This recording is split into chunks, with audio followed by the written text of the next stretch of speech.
তুই আমার পাশে কি করিস? আর আমার জামা কোথায়? আমি তো আপনার রুমে থাকতে চাইনি, আপনি নিজেই আমাকে বাধ্য করেছেন। আর তাছাড়া আপনি আমার বউ, আমি আপনার সাথে থাকতেই পারি। আপনার উপর আমার অধিকার সবচেয়ে বেশি। এই শুয়োরের বাচ্চা, কি বললি তুই? কোনো ছোট লোক আমার স্বামী হতে পারে না। আর তোকে না বললাম আমার কাছে স্বামীর অধিকার চাইবি না? আমার সব তো নষ্ট করে দিলি। আর কি বাকি রাখছোস? আর আমি তোকে কি বাধ্য করেছি? কালকের ঘটনা ভুলে গেলেন নাকি? আপনার জন্যই সব হয়েছে। আর আমি আমার বউকে আদর করছি, অন্য কাউকে না। আমি যদি জানতাম আপনি কালকে ওইরকম কিছু একটা করবেন, তাহলে কোনোদিনও আপনার সাথে যেতাম না। জানেন কালকে আপনার সাথে কি হয়েছিল? আমি কিছু শুনতে চাই না। আর তুই কুত্তার বাচ্চা আমার সাথে এমনটা করতে পারলি? আমি তোকে স্বামী হিসেবে মানি না বলেই তুই সুযোগ খুঁজছিলি, তাই না? আর সেই সুযোগ পেয়ে গেলি আর কাজে লাগিয়ে ফেললি। ছি! আপনি আমার পুরো কথাটা শুনছেন না কেন? আমার চোখের সামনে থেকে সরে যা, আমি তোকে দেখতে পারছি না। আমি নিশ্চুপ থেকে তাকে বললাম, কালকে রাতে আপনি নেশা করে সেন্স ছিল না। আর এই সুযোগ নিয়ে আপনার বান্ধবীর ভাই আপনার সাথে খারাপ কিছু করতে চাচ্ছিল। তাই তো আমি আপনাকে ওখান থেকে নিয়ে আসি। বাসায় নিয়ে আসার পর আপনার সেন্স ছিল না বলে আমাকে জড়িয়ে ধরেছিলেন এবং ছাড়ছিলেন না। আমি অনেক চেষ্টা করে নিজেকে ছাড়াতে না পেরে এই দুর্ঘটনাটা ঘটে। এরপর রুবি আমার সব কথা শুনে বলল, আমি তোর কথা বিশ্বাস করি না। তুই মিথ্যা কথা বলতেছিস আমার সাথে। তুই কি ভাবিস আমি কিছু বুঝি না? মিথ্যা কথা বলে তুই আমাকে ভোগ করলি।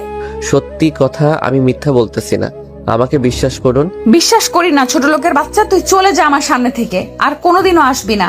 তোকে আমি একটু ভালো ভাবতাম, আমি জানতাম না তোর চরিত্র এইরকম। এই শিক্ষা দিয়েছে তোর বাবা মা? এতই যদি শরীরের চাহিদা থাকতো পুত্রালয়ে যাইতি। এসব কথা শুনে আমার রাগ উঠে গেল। সে আমার চরিত্র নিয়ে কথা বলল। এতদিন সবকিছু সহ্য করেছি শুধু ভালোবাসি বলে, কিন্তু আর না, এত কিছু আর আমি মেনে নিব না। রুবির জন্য আমার মনে যতটুকু ভালোবাসা ছিল তা আজ ঘৃণায় পরিণত হলো। আমি নিজেকে শান্ত করে রুবিকে বললাম, অনেক অপমান সহ্য করেছি শুধু তোকে ভালোবাসি বলে, কিন্তু তুই আমাকে এত বড় কথা বলতে পারলি? কি চাস তুই? আমি চলে যাব তোর জীবন থেকে, তাই না? রুবি আমার কথা শুনে কিছুটা অবাক হলো, কারণ আজ পর্যন্ত রুবিকে কখনো তুই করে বলিনি। সে আমার দিকে চেয়ে বলল, আমি চাই তুই আমার জীবনে কখনো ফিরে আসবি না, আর আসিস না আমার কাছে। আচ্ছা ঠিক আছে, আমি আজই চলে যাব। এ বাড়ি ছেড়ে আর আসবো না কোনোদিন তোর সামনে। তোর প্রতি আমার আজ থেকে আর কোনো ভালোবাসা নেই, যা আছে সব ঘৃণা। ভালো থাকিস। আর কোনোদিন তোর পিছু পিছু এসে বলবো না ভালোবাসি। এ কথা বলে ব্যাগে প্রয়োজনীয় জিনিসগুলো নিলাম, সাথে রুবির একটা ছবি নিলাম। আমি রুবির রুম থেকে আমার সব কাপড় গুছিয়ে নিয়ে বেরিয়ে গেলাম ওর রুম থেকে। রুবি আমার যাবার পথে চেয়েছিল, তাতে আমার কি? খালাম্মাকে কিছু বললাম না, জানি তারা কষ্ট পাবে, হয়তো আমাকে অনেক খুঁজবে। একটা দীর্ঘশ্বাস ফেললাম, পিছন ফিরে বাসাটাকে একবার ভালোভাবে দেখে নিলাম। কতগুলো বছর ছিলাম এই বাড়িতে। রুবির অবহেলায় আর আন্টি আঙ্কেলের ভালোবাসায় দিনগুলো কেটে যাইতো। এই বলে রাস্তায় আপন মনে হাঁটছি। ভাবতেই পারিনি আমার জীবনে এমন একটা দিন আসবে। প্রিয় মানুষটির থেকে আলাদা হতে হবে। বিধাতা কেন আমাকে এমন পরীক্ষার সম্মুখীন করলেন? কেন এত অবহেলিত আমি রুবির কাছে? কেন বুঝে না ওকে সত্যি ভালোবাসি? তবে ওর থেকে দূরে গিয়েও যদি ও আমার ভালোবাসা বোঝাতে পারি তাহলে তাই করব। চলে যাব অনেক দূরে, আর আসবো না ওর কাছে। আর কাউকে ছোট লোক বলতে হবে না, আর কাউকে গালাগালি করতে হবে না। আর কালকের কথাগুলো ভাবতে লাগলাম, কি থেকে কি হয়ে গেল। সামান্য ভুলের জন্য এত বড় শাস্তি পেতে হচ্ছে। কালকে রাতে যদি নিজেকে একটু কন্ট্রোল করতে পারতাম তাহলে আর এমন একটা সময় দেখতে হতো না। বুক ফেটে কান্না আসতে লাগলো। ভাবতেই কেমন জানি লাগে। জীবনে পথ চলতে হবে একা, পাওয়া হলো না রুবির ভালোবাসা। আমি তো শুধু একটু ভালোবাসাই চেয়েছিলাম ওর থেকে, তার বদলে কি পেলাম? শুধু অবহেলা। কোথায় যাব আমি, কি করব, কিছুই মাথায় আসছে না। ভাবলাম এই শহরে আর থাকবো না, চলে যাব এই শহর ছেড়ে। যেই শহর শুধু অবহেলা পেয়েছি সেখানে আর থাকবো না, আর ফিরে আসবো না এই শহরে, আর আসবো না রুবির কাছে, আপনজনের কাছে। এই কথা ভেবে চলে গেলাম রেল স্টেশনে। সেখান থেকে টিকিট কাটলাম সিলেটের। কিছু সময় পর ট্রেন ছেড়ে দিল। আমিও গিয়ে বসে পড়লাম ট্রেনে। ট্রেন চলছে আপন গতিতে, আর আমি ভাবছি আজ যদি আমার মা বাবা বেঁচে থাকতো তাহলে আর এই দিন দেখা লাগতো না। মা বাবাকে খুব মিস করছি। কোথায় চলে গেলে তোমরা আমাকে একা করে? কেন নিয়ে গেলেন আমাকে ছেড়ে গেলে এই নিষ্ঠুর পৃথিবীতে, যেখানে শুধু অবহেলায় পড়ছি আমি তিলে তিলে? এই রে, আপনাদের তো পরিচয় দেওয়া হয়নি। আমি হলাম আরিফ, বাবা মায়ের একমাত্র সন্তান। আমি যখন ক্লাস 10-এ পড়ি তখন আমার মা বাবা রোড অ্যাক্সিডেন্টে মারা যায়। ভাগ্যক্রমে আমি বেঁচে যাই। তারপর থেকে খালা খালুর বাড়িতে বড় হই। আর রুবি হচ্ছে তাদের একমাত্র মেয়ে। আমি অনার্স 3য় বর্ষে পড়ি, রুবিও। গল্পের সাথে সবকিছু জানতে পারবেন। আপনাদের সাথে কথা বলতে বলতে চলে আসলাম নিজ গন্তব্য সিলেট শহরে। ট্রেন থেকে নেমে পড়লাম। সাইনবোর্ডে তাকিয়ে দেখি এই জায়গার নাম চাঁদপুর। আমি কিছুক্ষণ স্টেশনে একটা চেয়ারে বসে বসে খালা খালুর কথা ভাবছি। তারা আমাকে বাড়ি না দেখতে পেয়ে পাগলের মতো খুঁজছে হয়তো। আর রবি হয়তো অনেক খুশি হয়েছে আমি তার জীবন থেকে চলে আসছি বলে। আর কোনো ছোট লোক তার পিছে ঘুরবে না, এসব কথা মনে পড়ছে। আর দু চোখ বেয়ে শুধু পানি পড়ছে। তবে আমিও ভেবে নিয়েছি কোনোদিন নিজের শহরে যাব না, আর রুবিকে আমার এই চেহারা দেখাবো না। এখন একটা থাকার জায়গা করতেই হবে, তারপর কলেজে ভর্তি হতে হবে। কিন্তু কে সাহায্য করবে আমাকে? আমি তো কাউকে চিনি না এখানে। এবার স্টেশন থেকে বেরিয়ে শহরের দিকে যাচ্ছি। এভাবে হাঁটতে হাঁটতে কখন যে রাত হয়ে যায় মনে নাই। আমি রাস্তার ল্যাম্প পোস্টের নিচে দাঁড়িয়ে আছি, আর তখনই দূরে দেখলাম একটা লোক গাড়ি থেকে নেমে দোকানে কিছু জিনিস নিয়ে গাড়ির কাছে যাচ্ছিল। আর তখনই লোকটা বুকে হাত দিয়ে রাস্তার মাঝে পড়ে গেল। আমি যাইতে যাচ্ছিলাম, তারপর একটু ভেবে গেলাম লোকটির কাছে। লোকটি দেখে মনে হলো অজ্ঞান হয়ে গেছে। আমি তাকে ওনার গাড়িতে ওঠালাম। পাশের মানুষ প্রশ্ন করে জানতে পারলাম পাশে একটা হাসপাতাল আছে। তাকে ওই হাসপাতালে নিয়ে গেলাম। ডাক্তার নার্স এসে তাকে নিয়ে গেল। আমি ভাবলাম চলে যাব, তারপর ভাবলাম লোকটাকে একটু দেখেই যাই কি অবস্থা। কিছু সময় পর ডাক্তার বেরিয়ে এসে বলল, চিন্তার কোনো কারণ নেই, রোগী এখন সুস্থ আছে। কি হয়েছিল ওনার? উনি হার্টের রোগী, হার্ট সমস্যার কারণে এই রকম হয়েছে। বলে ডাক্তার চলে গেল। এখন 3টা বাজে, আমারও যাওয়ার কোনো জায়গা নেই, তাই হাসপাতালে থেকে গেলাম। সকালে ওনার সাথে দেখা করে চলে যাব। সকালে আপনি এখন কেমন আছেন? এখন একটু ভালো আছি বাবা। তুমি আমার জীবন বাঁচিয়েছো, তোমাকে কি বলে ধন্যবাদ দিব? আঙ্কেল, ধন্যবাদ জানানোর দরকার নেই। আচ্ছা, আমি আসি। তোমাকে দেখে মনে হয় এই শহরের না বাসা কোথায় তোমার? আমি ঢাকা থেকে এসেছি এখানে কাজের খোঁজে। আঙ্কেল কিছু একটা ভেবে আমাকে বললেন, কোন ক্লাস পর্যন্ত পড়াশোনা করছো? আমি এখন অনার্স 3rd ইয়ারে পড়ি। আচ্ছা, তোমাকে আমার অফিসে কাজ দিব, করবে? আমি ওনার জীবন বাঁচিয়েছি বলে হয়তো করুণা করছে, তা বাদে এখানে থাকতে গেলে ও চাকরির দরকার, তা ভেবে হ্যাঁ করে দিলাম। আচ্ছা চলো, আজ থেকে তুমি আমার বাড়িতে থাকবে। না আঙ্কেল, তা হয় না। আমি আপনার জীবন বাঁচিয়েছি বলে একটা চাকরি দিলেন, তা অনেক। আমি ঠিক একটা ভাড়া বাড়ি ম্যানেজ করে নিব। তোমাকে বাড়ি দেখতে হবে না, আমার বাড়িতেই ভাড়া থেকো। এবার খুশি? আচ্ছা, এই বলে বিকেলে হাসপাতাল থেকে সোজা আঙ্কেলের বাসায় রওনা দিলাম। গাড়িতে বসে ভাবলাম, যাক বাবা, বাঁচা গেল। ভাগ্যের কি পরিহাস, চিনি না জানি না একটা লোক আমাকে নিয়ে যাচ্ছে তার বাসায়। অবশেষে একটা থাকার জায়গা তো পেলাম। এসব ভাবতে ভাবতে চলে আসলাম আঙ্কেলের বাসায়। বাসাটা অনেক বড়, দেখে বোঝা যাচ্ছে আঙ্কেল বড় লোক, কিন্তু আমাদের মতো না। বাসার ভিতর ঢুকে আঙ্কেল সবাইকে ডাক দিল। সবাই আঙ্কেলকে দেখছে ঠিক আছে কিনা। আঙ্কেল সকালে ফোন করে সবাইকে বলে দিয়েছিল। আন্টি আমার কাছে এসে বলল, বাবা, তোমাকে অসংখ্য ধন্যবাদ। ধন্যবাদ দেওয়ার দরকার নেই, তা বাদে আঙ্কেল আমার জন্য আজ যা করলো তা এর কাছে কিছুই নয়। আচ্ছা বাবা, ওই উপরের তালা রুমটা তো থেকো, তুমি ওইখানে থাকবে। যাও, ফ্রেশ হয়ে আসো, সবাই একসাথে খাবার খাবো। আচ্ছা। যাওয়ার পথে আঙ্কেলের মেয়ের সাথে দেখা হলো। ধন্যবাদ আমার বাবার জীবন বাঁচানোর জন্য। আরে ধন্যবাদ জানানোর প্রয়োজন নেই। আপনার নামটা কি জানতে পারি? আরিফ। আপনার নাম কি? আমার নাম রিমি, আমি অনার্স 3য় বর্ষে পড়ি। আমি অনার্স 3য় বর্ষে পড়ি। আপনার বাসায় কে কে আছে?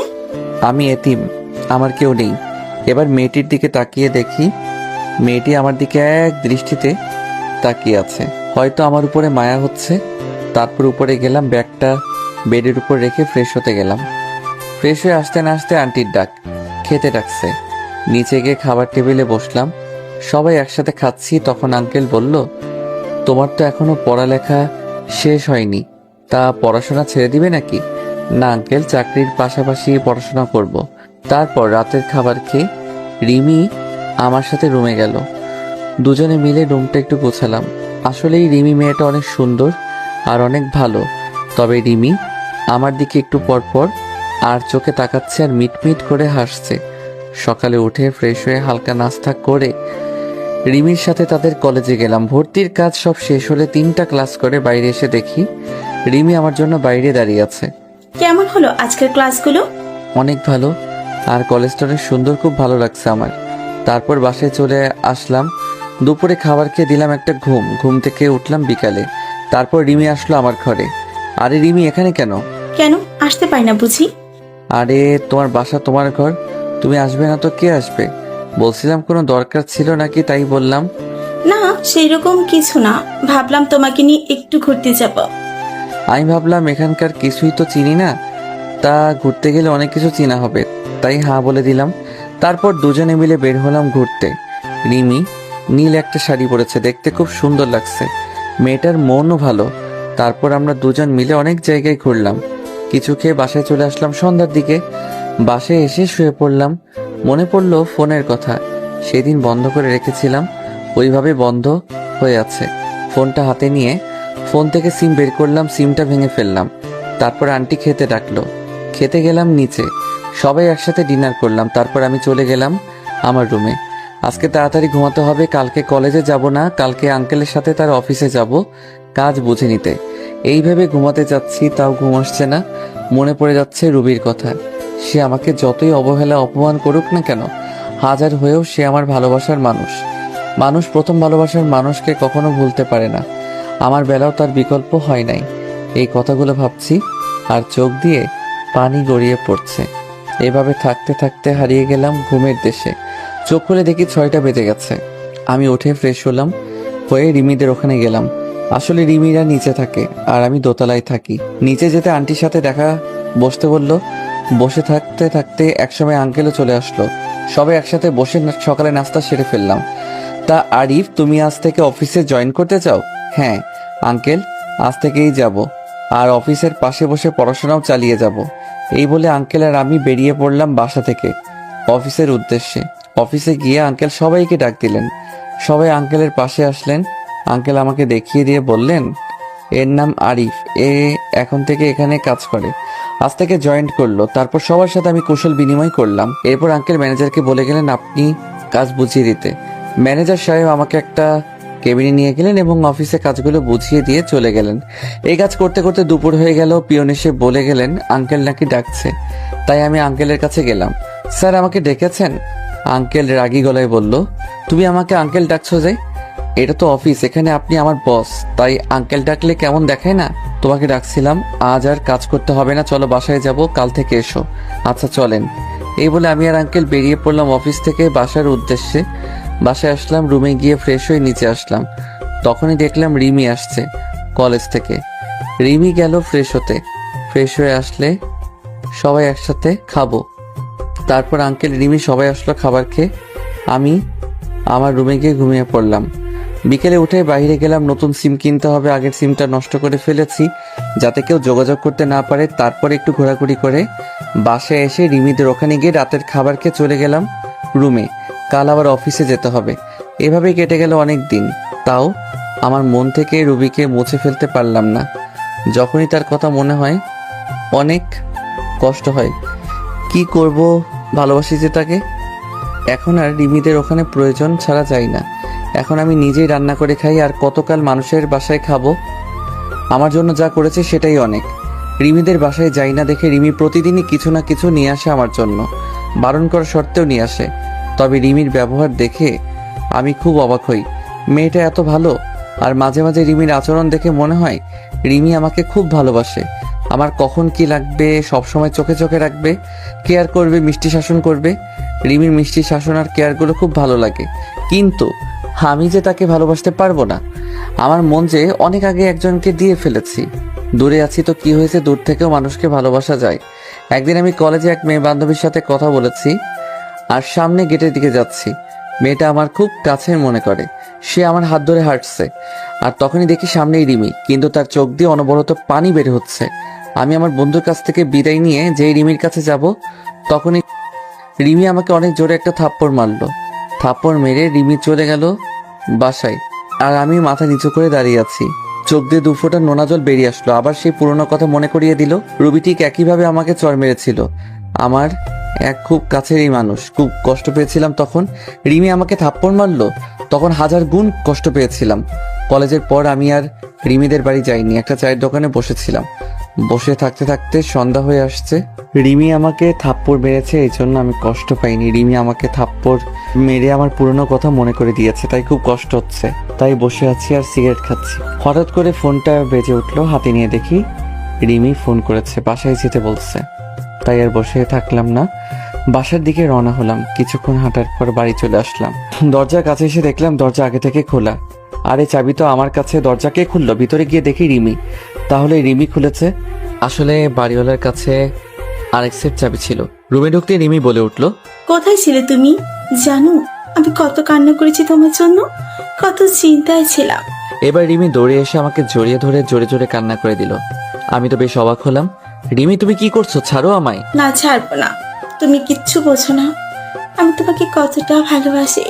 তোমার সাথে অন্য কাউকে দেখতেই পারি না। আমি তোমাকে অনেক অনেক ভালোবাসি। রিমি, তোমার মাথা ঠিক আছে? কি বলছো এসব? পাগল হয়ে গেলে নাকি? হ্যাঁ, আমি পাগল হয়ে গেছি, তোমার প্রেমে পাগল। আমি তোমাকে ছাড়া বাঁচবো না। আমি তোমাকে ভালোবাসি না। আর সবচেয়ে বড় কথা, আঙ্কেল আমাকে অনেক বিশ্বাস করে এখানে নিয়ে এসেছে। আমি তার বিশ্বাস কখনো নষ্ট করব না।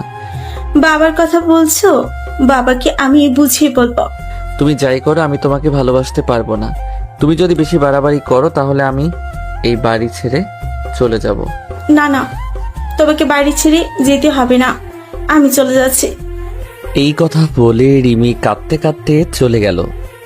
যা ভয় পেয়েছিলাম তাই হলো। যারে ভালোবাসি সে আমাকে ভালোবাসে না, আর যাকে ভালোবাসি না সে আমাকে ভালোবাসে। এরপর থেকে রিমির সাথে আর দেখা হয়নি, তাদের ওখানেও যাইনি। কি বলবো রিমিকে? আমি যে তাকে ভালোবাসতে পারবো না। আমি বিবাহিত। এই ভেবে কয়েকদিন চলে গেল। একদিন আঙ্কেল তাদের বাসায় যেতে বললেন, আমিও গেলাম। আরে তুমি আমার মেয়েকে বাঁচাও। কি হয়েছে রিমির? কয়েকদিন ধরে ঘর থেকে আর বের হয় না, খাওয়া দাওয়া কিছু করে না, শুধু বলে আরিফকে এনে দাও। বাবা, তুমি আমার মেয়েকে বিয়ে করো। না আঙ্কেল, এটা হয় না। আমি রিমিকে বিয়ে করতে পারবো না।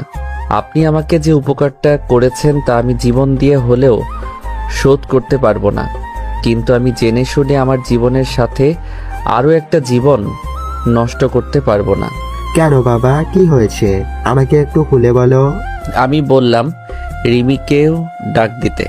তারপর আঙ্কেল আন্টি রিমি সবাইকে উদ্দেশ্য করে বললাম, আমি বিবাহিত। আমার এই কথা শোনার জন্য মনে হয় কেউ প্রস্তুত ছিল না।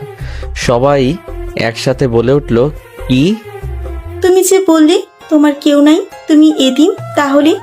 আসলে আমি এতিম হলেও আমার খালাখালুর বাড়িতে বড় হয়েছি এবং আমার বউ আছে। তাহলে তুমি এখানে কেন, পরিবার ছেড়ে? সে এক দুঃখের কাহিনী, শুনুন তাহলে। সবাইকে বলতে লাগলাম, আমি আরিফ। সবেমাত্র আমি এসএসসি পাশ করেছি, 4.97 পয়েন্ট পেয়েছি। আজ আমি অনেক খুশি। বাসায় থেকে বেরিয়ে রেস্টুরেন্টের উদ্দেশ্যে রওনা দিলাম, কারণ মিষ্টি তো নিতেই হবে। মিষ্টি নিয়ে বাসায় এসে সবাইকে খাওয়াইলাম।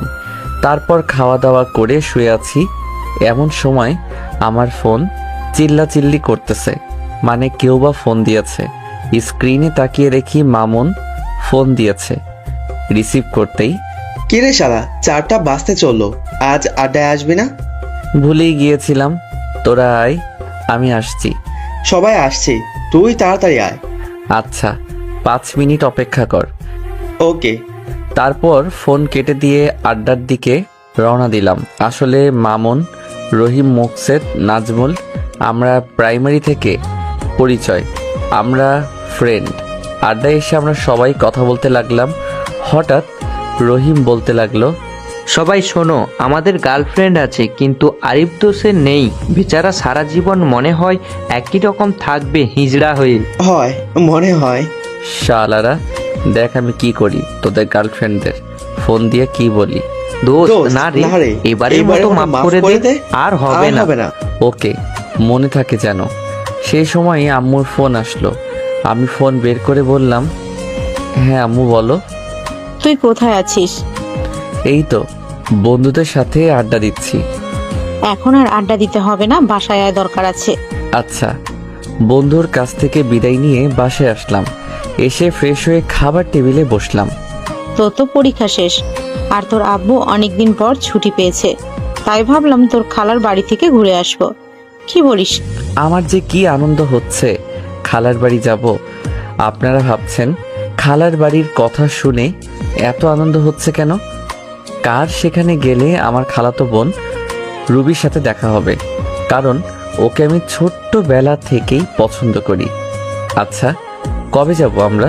কালকেই সকালে তাড়াতাড়ি উঠিস। কিন্তু কে জানতো এর বের হওয়াই হবে আমার মা বাবার সাথে শেষ বের হওয়া। আমাদের গাড়ি অ্যাক্সিডেন্ট করলো। আমি গাড়ি পিছনের সিটে থাকায় কোনো মতে বেঁচে যাই, কিন্তু আমার মা বাবা আর বাঁচলো না। মা বাবা চলে যাওয়ার পর আমি অনেক ভেঙে পড়ি। তখন খালা খালু তাদের বাড়ি নিয়ে গেল এবং ওখান থেকেই বড় হই। খালা আমাকে নিজের ছেলের মতোই ভালোবাসতো, কিন্তু রুবি যাকে আমি ভালোবাসি সে ছিল খুবই অহংকারী। আমাকে সে পছন্দ করতো না, বলতে গেলে আমাকে দেখতেই পারতো না।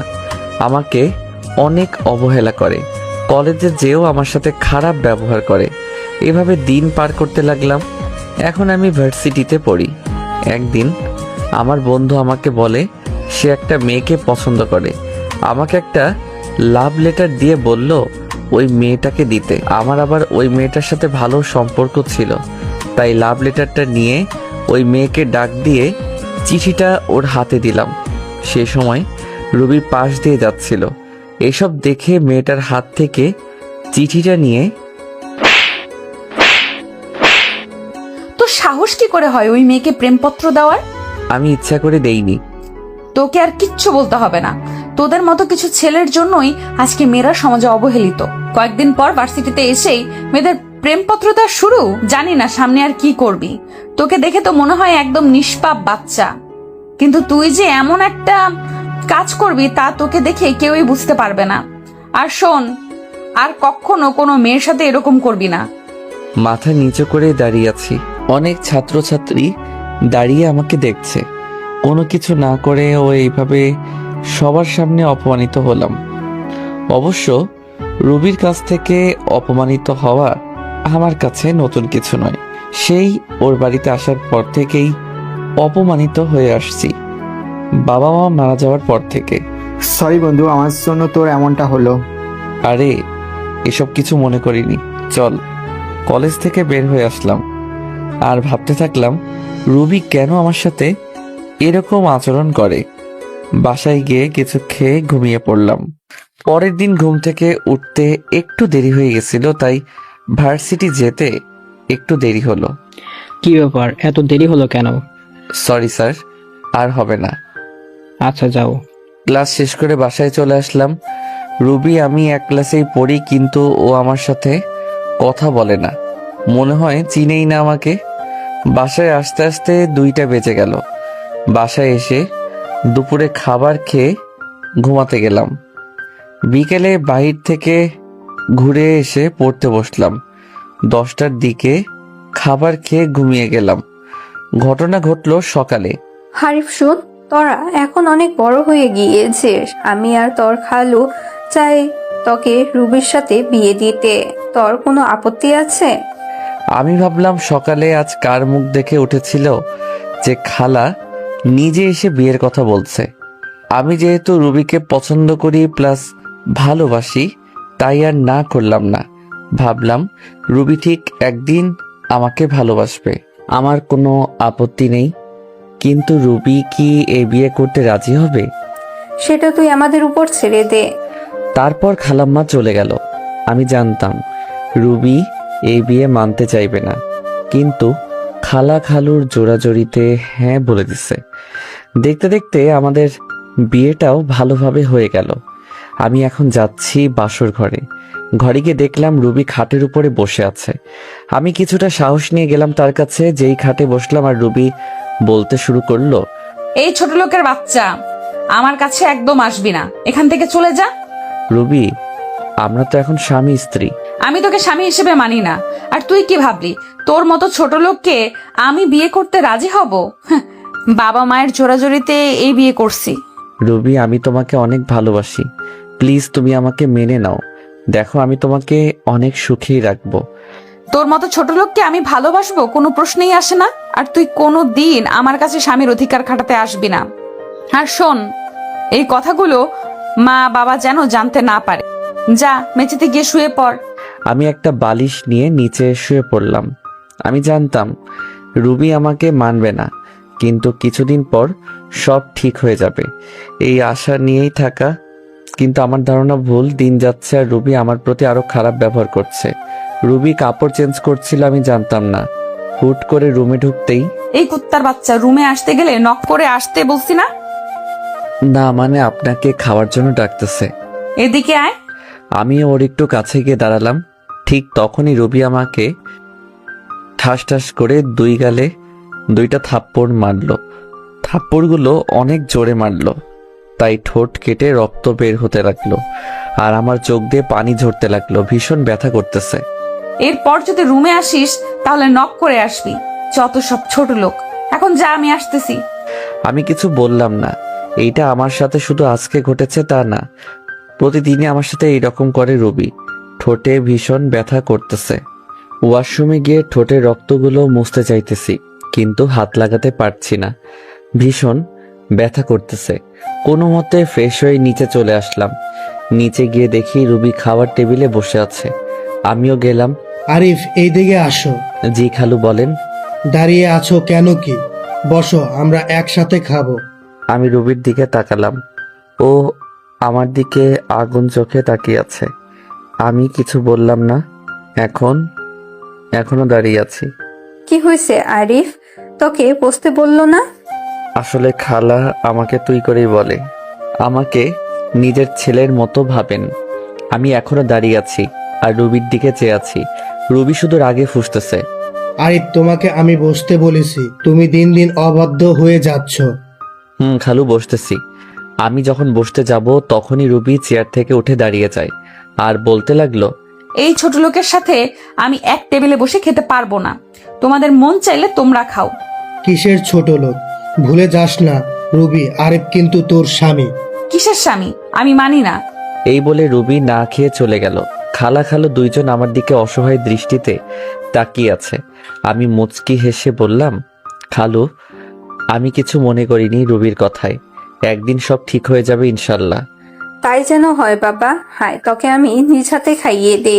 আমি আর কিছু না বলে চুপচাপ খেয়ে নিলাম।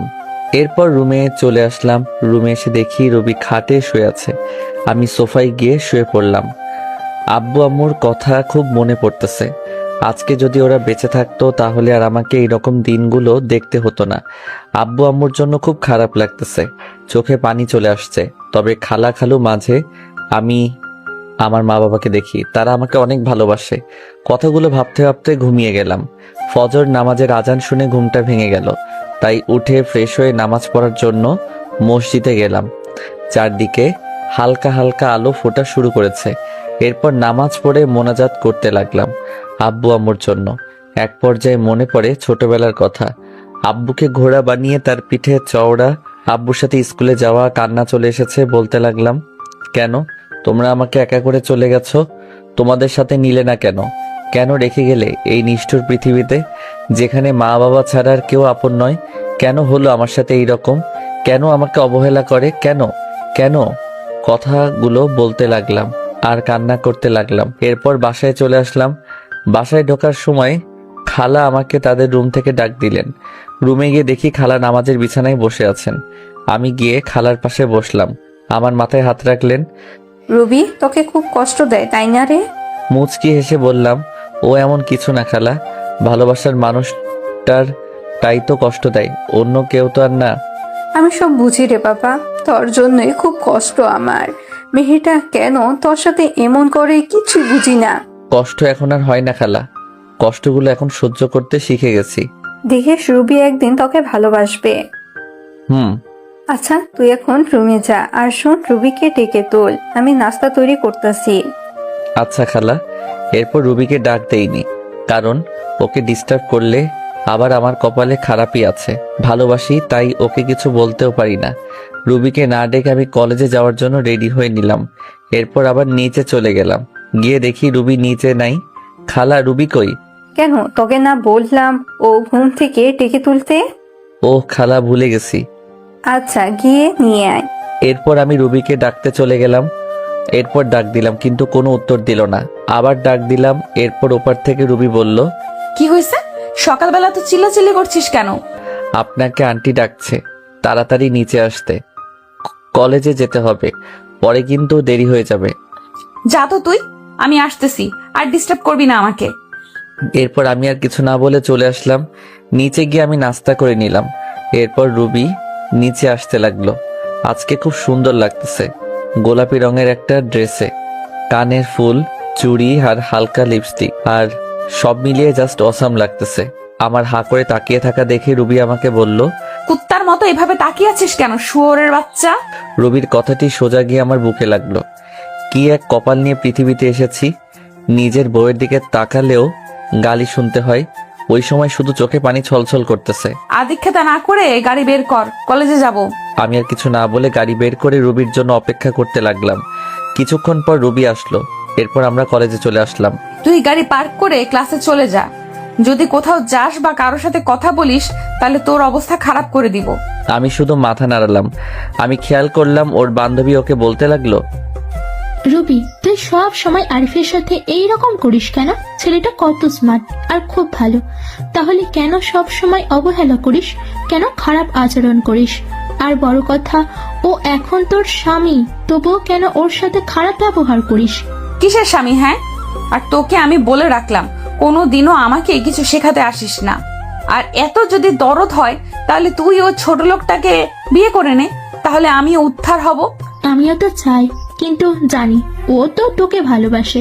আমি হাজার চাইলেও আমার হবে না জানি, ওইটা আমি ভালোভাবে জানি। আরিফ আমাকে ভালোবাসে তুই কিভাবে জানিস? তোকে যদি ভালোই না বাসতো তাহলে তোর এত অবহেলা সহ্য করতো না, তোর এত খারাপ আচরণ মুখ বুঝে সহ্য করতো না। আফসোস আরিফের মতো কেউই আমার জীবনে এলো না। ভালোবাসা না ছাই, ছোট লোকের আবার ভালোবাসা। এই বলে ওরা ক্লাসে চলে আসতে লাগলো। তাই আমি তাড়াতাড়ি করে ক্লাসে চলে আসলাম। রুবির কথাগুলোতে খুব কষ্ট পেলাম। এরপর ক্লাসগুলো শেষ করে চলে আসলাম বাড়িতে। এইভাবে কাটতে থাকে দিন, আর রুবির অবহেলা প্রতিনিয়ত সহ্য করতে হচ্ছে। ভালোবাসার মানুষটির অবহেলা কত কষ্টের তা যদি রুবি জানতো তাহলে আমাকে এইভাবে অবহেলা করতো না। বসে আছি নিজের রুমে, তখন রুবি আসলো আমার রুমে। আজকে সন্ধ্যায় আমার এক বান্ধবীর জন্মদিনের পার্টি আছে, আমার সাথে তুইও যাইবি, তাই তাড়াতাড়ি রেডি হয়ে নিস। যদি দেরি করিস তাহলে তোর কপালে খারাপই আছে। আমি শুধু মাথা নেড়ে হ্যাঁ সূচক উত্তর দিলাম। এরপর সন্ধ্যায় রেডি হয়ে গাড়ি নিয়ে বাইরে অপেক্ষা করতে লাগলাম। রুবি আসতেছে, আজকে ও খুব সুন্দর লাগতেছে, কিন্তু ওই সৌন্দর্য আর দেখা হলো না। নিজেকে থেকে মুখ ফিরিয়ে নিলাম, জানি আমাকে এভাবে তাকিয়ে থাকতে দেখলে আবার গালি দিবে। কি হয়েছে? গাড়ি চালাস না কেন? এই তো চালাইতেছি। আমাদের কে কোথায় যেতে হবে? চলতে থাক, আমি বলতেছি কোথায় যেতে হবে। ভেতরে গিয়ে এক জায়গায় বসে থাকবি, ওইখানে কেউ কিন্তু জানে না তুই আমার স্বামী, আর জানতেও যাতে না পারে, বুঝতে পারলি? আমি মাথা নাড়ালাম, ভিতরে চলে গেলাম। গিয়ে রুবি ওর বান্ধবীদের সাথে কথা বলছে। আমি একটা সিটে বসে ওকে দেখছি। এক পর্যায়ে জন্মদিনের কেক কাটা হলো। জন্মদিনের পার্টি বলে কথা, সেখানে দেখলাম রুবির বান্ধবী সবাই মিলে ড্রিঙ্কস করছে। কিন্তু এ কি, রুবি তো এসব খায় না। আমি দেখলাম রুবিও ড্রিঙ্কস করছে। যাকগে, যা করার করুক, আমার কি। আমি আনমনে বসে আছি। বসে থাকতে থাকতে এক পর্যায়ে চোখ গেল রুবির দিকে। দেখছি রুবির সাথে একটা ছেলে ঢলাঢলি করছে। তা দেখে তো আমার মাথা পুরো গরম হয়ে গেল। রুবি প্রচুর ড্রিঙ্কস করায় কিছু বুঝতে পারছে না। ছেলেটা দেখছি রুবির সাথে খারাপ কিছু করার চেষ্টা করছে, তাই আর এসব না দেখতে পেয়ে চলে গেলাম ওর কাছে। গিয়ে সোজা রুবির গালে একটা থাপ্পড়। এরপর আমি গিয়ে ছেলেটিকে ইচ্ছা মতো মারতে লাগলাম। শালা, আমার বউয়ের দিকে খারাপ দৃষ্টিতে তাকাচ্ছিস? মারতে মারতে প্রায় ছেলেটিকে আধামরা করে ফেলি। তখনই রুবির বান্ধবী, যার আজ জন্মদিন, সে এসে আমাকে আটকায়, বলে, ভাইয়া সরি, আমার ভাই এই রকম কাজ করবে আমি তা জানতাম না, ভাইয়া ক্ষমা করে দিন। এরপর ছেলেটির মুখ টিপে ধরে বলতে লাগলাম, তোর ভাগ্য ভালো, তোকে ছেড়ে দিলাম। আর শুনে রাখ, রুবি আমার, শুধুই আমার।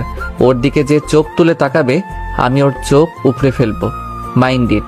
রুবি কিছু বলছে না, হয়তো বেশি ড্রিঙ্কস করার কারণে এইরকম হয়েছে। তাই আমি রুবিকে কোলে তুলে নিয়ে নিচে চলে আসলাম, আর সবাই আমাদের দিকে তাকিয়ে আছে। এরপর গাড়ি করে রুবিকে নিয়ে আসলাম। গাড়ি থেকে রুবিকে কোলে করে নামিয়ে ওর রুমে নিয়ে আসলাম। এরপর তাকে তার খাটে শুইয়ে দিলাম। রুবি আমার গলা জড়িয়ে ধরে আছে। আমি নিজেকে ছুটাতে চাইলাম, কিন্তু পারলাম না। রুবি আমাকে টান দিয়ে ওর বুকের মাঝে ফেলে দেয়। ওর গরম নিঃশ্বাস আমি অনুভব করতে পারছি। ওর শরীর থেকে আলাদা একটা গন্ধ আসতেছে, যা আমাকে পাগল করে দিচ্ছে। রুবি আমাকে ওর বুকের মাঝে জড়িয়ে নেয়। আমি কোনো মতে নিজেকে ছাড়িয়ে উঠতে চাইলাম, কিন্তু পারলাম না। এই কি করছেন? কি ছাড়েন আমাকে। হুম, তোমাকে আজকে ছাড়তেছি না। মানে কি বলতে চান আপনি? দেখেন, আমাকে বলতে পারলাম না। রুবি আমার আর ওর ঠোঁট জোড়া এক করে নিলাম। আমি কিছু করতে পারছি না, আমার হাত পা ঠান্ডা হয়ে আসতেছে। আমি জানি রুবি এইসব কিছু নেশার ঘরে করতেছে।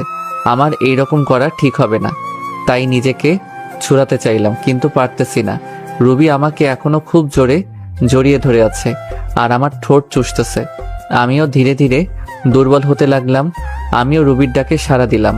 রুবি, আমার বউয়ের উপর আমার অধিকার আছে, আর যা হবার পরে ভেবে দেখা যাবে। ধীরে ধীরে দুইজন তলিয়ে গেলাম ভালোবাসার গভীর সাগরে। সকালবেলা আমার ঘুম ভেঙে যায়। আমি এখনো রুবির বুকের মাঝে আছি, আর রুবি আমাকে জড়িয়ে রেখে। রুবির শরীরে কোনো কাপড় নেই। আমি নিজেকে ছাড়িয়ে রুবির কপালে একটা চুমু দিলাম। আমার স্পর্শে রুবির ঘুম ভেঙে যায় এবং আমাকে দেখে চমকে ওঠে। তুই এখানে কি করিস?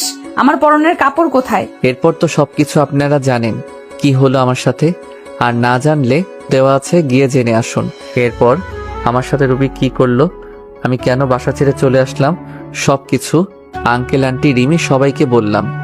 আমি তাদের দিকে তাকাতেই বুঝতে পারলাম তারা মন খারাপ করে বসে আছে। তারপর রিমি বলল, তুমি রুবিকে ডিভোর্স দিয়ে দাও, আমি তোমাকে বিয়ে করব। এ হয় না রিমি। রুবি আমাকে যতই অবহেলা করুক না কেন, আমি তাকে এখনো আগের মতোই ভালোবাসি। আমি তার জায়গা কাউকে দিতে পারবো না। তুমি এইরকম করলে আমি আর এই বাড়িতে থাকবো না, চলে যাব দূরে কোথাও। আর বলবো না, তাও তুমি চলে যেও না। আমার এইরকম পরিস্থিতি দেখে আঙ্কেল আন্টি কিছু বলতে পারলো না। তা বাদে আমি বিবাহিত। তারা জেনে শুনে তাদের মেয়েকে একটা বিবাহিত ছেলের সাথে বিয়ে দিতে চাইবে না, যার ঘর সংসার, স্ত্রী আছে। তার মেয়ে জীবন নষ্ট হয়ে যেতে দিবেন না।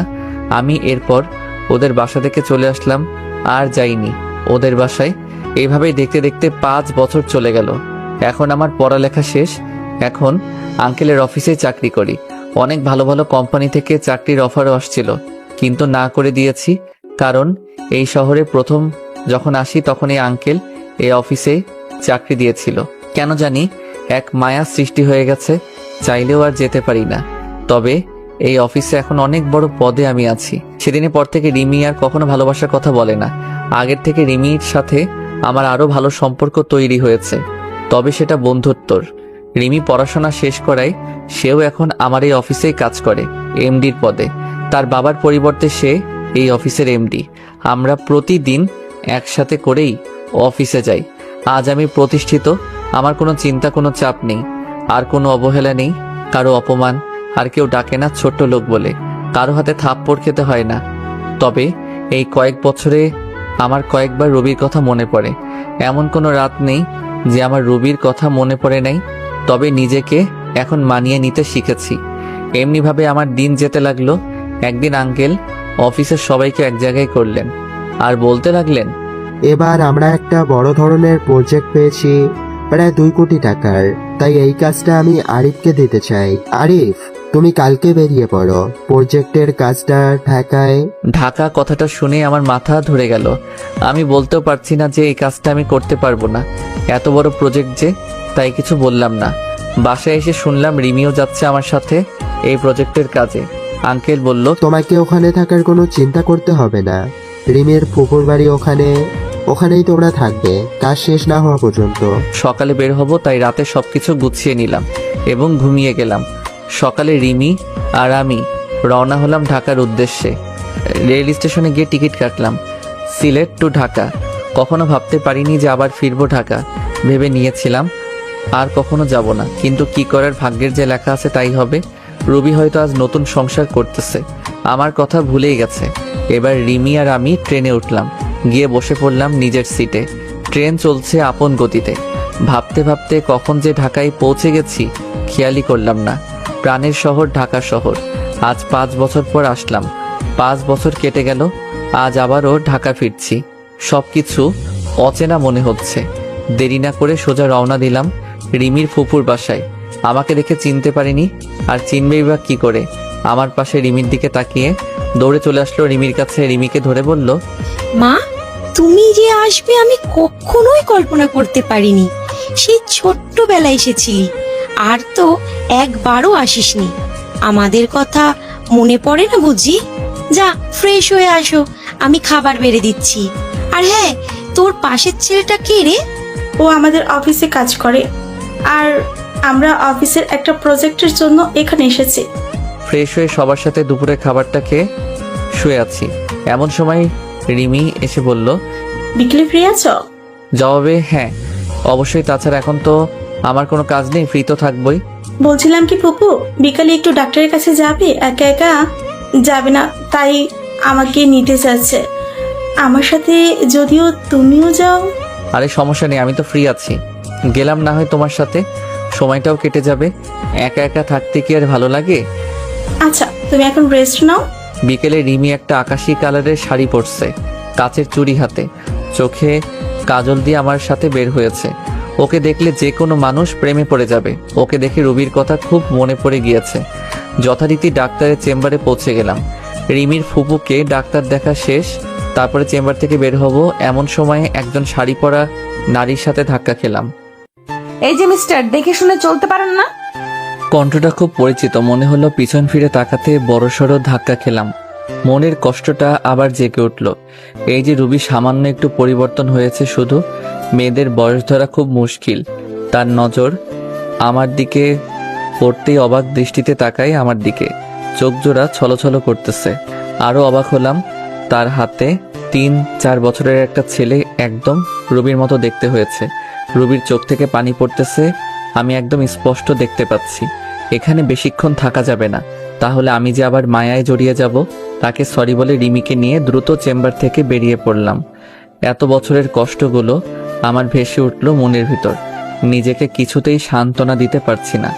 রাতে বাসায় এসে কিছু না খেয়ে শুয়ে পড়লাম। আন্টি অনেক জোর করলো, খেলাম না আমি। সকালবেলা ঘুম ভাঙতেই দেখি রিমি নাস্তা হাতে নিয়ে দাঁড়িয়ে আছে। আমাকে দেখে বলল, রাতে তো কিছুই খাওনি, এখন একটু খেয়ে নাও। না করতে পারলাম না, নাস্তা খেয়ে বসে আছি। রিমি এসে বলল, ঘুরতে যাবে? একটু বাইরে থেকে ঘুরে আসি, তোমার মন ভালো হয়ে যাবে। অনিচ্ছা সত্ত্বেও রাজি হলাম। রিমিকে নিয়ে একটা নদীর ধারে বসে আছি।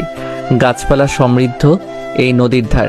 একটু ঘোরাঘুরি করে রাস্তা দিয়ে বাসায় যাচ্ছিলাম। রিমিও সাথে আছে। মেয়েটা খুব ভালো, আমাকে আপন মনে করে। এখন হয়তো ভালোবাসে আমাকে, কিন্তু সেদিনের ঘটনার পর থেকে আর কিছু বলে না। হয়তো ভয় বলে না। আমি চলে যাব বলেছিলাম, এমনই ভাবে হাঁটছি। এমন সময় পিছন থেকে কেউ বলে উঠল, কেমন আছো আরিফ? পিছনে তাকাতেই দেখি রুবি। কে আপনি, আর কি চাই? আপনি করে বলছো? ধুর, আমি আপনাকে চিনি নাকি? এমন ভাবে বলছো মনে হয় যেন আমাদের কখনোই দেখা হয়নি। দেখুন, আমাকে বিরক্ত না করলে খুশি হব। রিমিকে আমার পাশে দেখে বলল, তোমার বউকে তোমার সাথে খুব মানিয়েছে। এই কথা বলাতেই আমার মেজাজটাই বিগড়ে গেল। মন চাচ্ছে কষে দুটো থাপ্পড় দিয়ে বলি, তোর কারণে, শুধু তোর কারণে ভুল বোঝার জন্য আমার জীবনটা নরকে পরিণত হয়েছে। পাবলিক প্লেস, এজন্য কিছু বলি নাই। রিমিকে নিয়ে সাথে সাথে ওই স্থান ত্যাগ করলাম। যাওয়ার সময় দেখতে পেলাম রুবির চোখগুলো ফুলে গেছে। তাতে আমার কি, আমি বারো কি হই আমার কোনো যায় আসে না। ও মরুক আর বাঁচুক, আই ডোন্ট কেয়ার। কথা বলতে খুব কষ্ট হচ্ছিল, তারপরে বললাম আমার সাথে কেন এরকম হচ্ছে, কেন পুরনো স্মৃতিগুলো আবার চোখের সামনে আসছে। আমি নতুন জীবন চেয়েছি, কেন আবার পিছুটান আমাকে আটকাচ্ছে। এসব ভাবতে ভাবতে বাড়ি চলে আসলাম। এসে শুয়ে পড়লাম আর ভাবতে থাকলাম রুবির কথা। কিছুই ভালো লাগছিল না। রুবির সাথে দেখা হয়ে আমার জীবনটা আগের মতো হয়ে গেল। খালি রুবির কথাই চিন্তা করছি। পরক্ষণে মনে হলো রুবি তো স্বামী, সংসার, ছেলে সব আছে, তাহলে কেন শুধু শুধু চিন্তা করছি। শত হলেও আমার প্রথম ভালোবাসা রুবি, ভুলে কি থাকা যায়। রুবির কথাগুলো ভাবতেছি, স্বার্থপরের মতো আমাকে একা করে দিল। বিনা দোষে আজ আমি নিঃসঙ্গ। হয়তো এটাই নিয়তি, আমার নিষ্ঠুর ভালোবাসা।